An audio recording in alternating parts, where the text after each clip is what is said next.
Welcome to sport টক। তো বন্ধুরা, Kolkata night রাইডার্সের ক্যাপ্টেন কে হবে তা নিয়ে চলছে জল্পনা। কেকেআরের নতুন ক্যাপ্টেন 2025 আইপিএলের জন্য কে হবে তা নিয়ে এখনও রয়েছে ধোঁয়াশা। অনেক ফ্যানেরা এক্সপেক্ট করছে এবারে ক্যাপ্টেন অজিঙ্ক্য রাহানে হতে পারে। এর ফ্যানেরা ফেসবুক, ইউটিউব, টুইটার সব সোশ্যাল মিডিয়াগুলিতে তো আনঅফিসিয়ালি ঘোষণা করেই দিয়েছে যে তারা ক্যাপ্টেন হিসেবে অজিঙ্ক্য রাহানেকে দেখতে চায়। তবে আমি আগে থেকে একটা নাম বলেছি যখন আইপিএল অকশন হয়েছিল, সে হলো ভেঙ্কটেশ্বর আয়ার। ভেঙ্কটেশ্বর আয়ারের মধ্যে কিন্তু ক্যাপ্টেনশিপ করার ক্ষমতা রয়েছে। তার সব টিমের প্লেয়ারদের সাথে কমিউনিকেশন করার দক্ষতা তাকে ক্যাপ্টেনশিপ করার জন্য অনেকটা আগিয়ে রাখবে। আরেকটা অপশান হিসাবে বলা যেতে পারে রিঙ্কু সিং বা সুনীল নারিন। নারিনের কিন্তু এক্সপিরিয়েন্স রয়ে কেয়ারের হয়ে অন্যান্য লিগে কিন্তু নারিন ক্যাপ্টেনশিপ করেন, কিন্তু সে মতো সাফল্য নারিন পাননি। নারিন যেহেতু বিদেশি, তাই কলকাতার ম্যানেজমেন্ট কি আবার বিদেশি ক্যাপ্টেন ফিরিয়ে আনতে চাইবে? ইয়ন মর্গান কিন্তু আগে কলকাতার হয়ে ক্যাপ্টেনশিপ করেছে, তিনি কিন্তু ফাইনালেও তুলেছিল 2021 সালে। আমরা সবাই জানি 2019 সালে ওডে ওয়ার্ল্ড কাপ ফাইনালে মর্গান কিন্তু ইংল্যান্ডকে ওয়ার্ল্ড কাপ দিয়েছে। তবুও কেকেআর ম্যানেজমেন্ট এবারে চাইবে না যে বিদেশি ক্যাপ্টেন তাদের হোক, কারণ কেকেআর হয়ে মর্গান 2021 সালে ক্যাপ্টেনশিপ ভালো করলেও তার কিন্তু ব্যাটে রান আসছিল না, তাই কারণে টিম থেকে বাদ পড়ার অনেক সম্ভাবনা ছিল, কিন্তু ক্যাপ্টেন হওয়ার জন্য টিম থেকে বাদ পড়ছিল না। এবারে কিন্তু সেই রকম পসিবিলিটি আনতে চাইবেন না কেকেআরের ম্যানেজমেন্টরা। সেক্ষেত্রে ভারতীয় প্লেয়াররাই কিন্তু ক্যাপ্টেনশিপের দৌড়ে এগিয়ে থাকবে কলকাতার হয়ে। অজিঙ্ক্য রাহানে এই মরশুমের জন্য দেখতে গেলে বেস্ট ক্যাপ্টেন হবে, কিন্তু যদি 3 বছরের প্ল্যান থাকে কলকাতা ম্যানেজমেন্টের মনে, তাহলে কিন্তু সেদিক থেকে ভেঙ্কটেশ্বর আয়ার অনেকটা এগিয়ে থাকবে। কেননা রাহানের ফর্ম মুস্তাক আলী ট্রফিতে খুব দারুণ গিয়েছে। বিপিএলের পরে ডোমেস্টিক ক্রিকেটে কিন্তু মুস্তাক আলী ট্রফিকেই টি-20তে সবচেয়ে বড় ট্রফি হিসাবে মেনে নেওয়া হয়। এখানে কিন্তু অজিঙ্ক্য রাহানে সর্বোচ্চ রান করেছেন, খুব ভালো ফর্মেও রয়েছেন।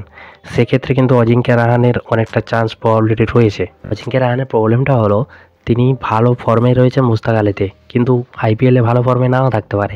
2023 সালের আইপিএলে তিনি চেন্নাই সুপার কিংসের হয়ে খেলেছেন, চেন্নাই সুপার কিংসের কিন্তু 2023 সালে চ্যাম্পিয়নও হয়েছে। আগের বছর আইপিএলে অজিঙ্ক্য রাহানের পারফরমেন্স কিন্তু আইপিএলে খুব ডাউন ছিল, তার কারণেই চেন্নাই সুপার কিংস অনেকটা ডাউনফল হয়েছে 24 সালে। সেক্ষেত্রে অজিঙ্ক্য রাহানের ফর্ম নিয়ে কিন্তু একটা সন্দেহ থেকেই যাচ্ছে। এবারে আইপিএলে কিন্তু কলকাতা ম্যানেজমেন্ট অনেক টপ অর্ডার প্লেয়ার নিয়েছে, যেমন অঙ্গদেশ Raghuvanshi, Manish Pandey, Quinton de Kock, Venkateshwar Iyer নিচে রয়েছেন। সেক্ষেত্রে অজিঙ্ক্য রাহানে যদি 2-4 ম্যাচ না খেলতে পারেন, তাহলে কিন্তু তাকে বসে যাওয়ারও একটা সম্ভাবনা রয়েছে। তাই সেক্ষেত্রে তাকে ক্যাপ্টেনশিপ নাও দেওয়া হতে পারে। অজিঙ্ক্য রাহানে কিন্তু ভেঙ্কটেশ্বর আয়ার বা শ্রেয়াস আয়ারের মতো উঠতি প্লেয়ার নয়। সে কিন্তু 3-4 ম্যাচ অফ গেলে তাকে কিন্তু রিজার্ভ বেঞ্চে বসতে হতে পারে। আমরা সকলে জানি যে ভেঙ্কটেশ্বর আয়ার কিন্তু একজন অলরাউন্ডার প্লেয়ার। তিনি যদি 2-3 ম্যাচ অফ হন যান ব্যাটে, তাহলে কিন্তু বলেও কিন্তু উইকেট তুলে নেওয়ার ক্ষমতা রাখেন, যেটা অজিঙ্ক্য রাহানের মধ্যে আমরা দেখতে পাবো না। ভেঙ্কটেশ্বর আয়ার কিন্তু উঠতি প্লেয়ারদের মধ্যে একজন সুপারস্টার। ভারতীয় প্লেয়ারদের সঙ্গে যেমন কমিউনিকেশন করার ক্ষমতা রয়েছে, ঠিক বিদেশি প্লেয়ারদের সাথে ইংরেজিতে কথা বলার কিন্তু দক্ষতা রয়েছে ভেঙ্কটেশ্বরের মধ্যে। তাই সেক্ষেত্রে কিন্তু ভেঙ্কটেশ্বর আয়ার কিন্তু অনেকটাই এগিয়ে। আয়ারের কিন্তু ইউপি লিগে ক্যাপ্টেন্সি করার একটা দক্ষতা রয়েছে। কেকেআর কোচ চন্দ্রকান্ত পণ্ডিতের প্রিয় পাত্র তিনি। এছাড়াও ভারতীয় প্লেয়ার ও বিদেশি প্লেয়ারদের সঙ্গে যে কথোপকথন, কমিউনিকেশনের যে দক্ষতা, সেদিক থেকে কিন্তু ভেঙ্কটেশ্বর আয়ার অন্যান্য প্লেয়ারদের তুলনায় অনেকটা এগিয়ে। যেমন রিঙ্কু সিংয়ের সঙ্গে আমরা দেখেছি যে রাসেলের বন্ডেজটা খুব ভালো, কিন্তু রিঙ্কু সিং কী বলছেন রাসেল বুঝতে পারছে না, রাসেল কী বলছেন রিঙ্কু সিং বুঝতে পারছে না।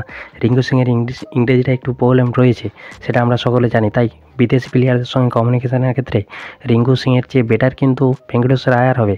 রিঙ্কু কিন্তু বিদেশি প্লেয়ারদের সঙ্গে কমিউনিকেশন করতে অসুবিধা হবে রিঙ্কুর ক্ষেত্রে। রিঙ্কু সিং বা সুনীল নারিনের মতো প্লেয়ারদেরকে কলকাতা ম্যানেজমেন্ট ক্যাপ্টেন করতে চাইবেন না। আবার কয়েকদিন আগে একটা অনুষ্ঠানে অজিঙ্ক্য রাহানে কলকাতা ম্যানেজমেন্ট সম্পর্কে বলেছেন যে কলকাতা ম্যানেজমেন্ট কোনোরূপ ক্যাপ্টেনশিপ নিয়ে তার সঙ্গে কথাবার্তা বলেনি। সুতরাং সেদিক থেকে দেখতে গেলে মাত্র 35 দিন বাকি রয়েছে আইপিএল 2025 শুরু হতে। কেকেআরের ক্যাপ্টেন কে হবেন তা নিয়ে কিন্তু একটা ধোঁয়াশা থেকেই যাচ্ছে। অজিঙ্ক্য রাহানে এই মরশুমের জন্য দেখতে গেলে হয়তো বেস্ট ক্যাপ্টেন হবেন, কিন্তু যদি 3 বছরের প্ল্যান নিয়ে কলকাতা ম্যানেজমেন্ট ক্যাপ্টেনশিপ ঘোষণা করেন, তার ক্ষেত্রে আমরা ভেঙ্কটেশ্বর আয়ারকে কিন্তু ক্যাপ্টেন হিসাবে দেখতে চলেছি। তো বস, তোমার মতে কেকেআরের ক্যাপ্টেন কাকে করা উচিত? কে হতে চলেছে কেকেআরের নতুন ক্যাপ্টেন? কমেন্ট করে জানাও। ভিডিওটি ভালো লেগে থাকলে করে দাও একটা লাইক। আর হ্যাঁ বস, তুমি যদি কেকেআরের সাপোর্টার এবং আইপিএল রিলেটেড খবরাখবর সবচেয়ে আগে পেতে চাও, তাহলে চ্যানেলটি করে দাও সাবস্ক্রাইব।